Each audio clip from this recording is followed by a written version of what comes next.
من شر الوسواس الخناس، یہاں پر دیکھیں نون ساکن ہے اور نون ساکن کے بعد حرف شین آ رہا ہے،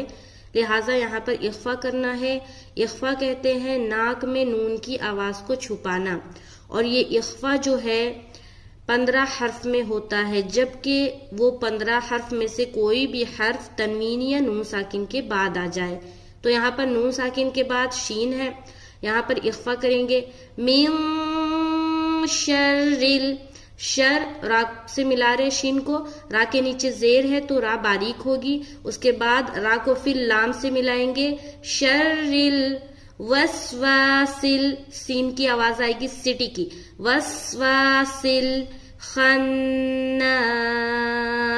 نون کے اوپر شد آ گیا، نون مشدد کا غنہ کریں گے، من شر الوسواس الخناس۔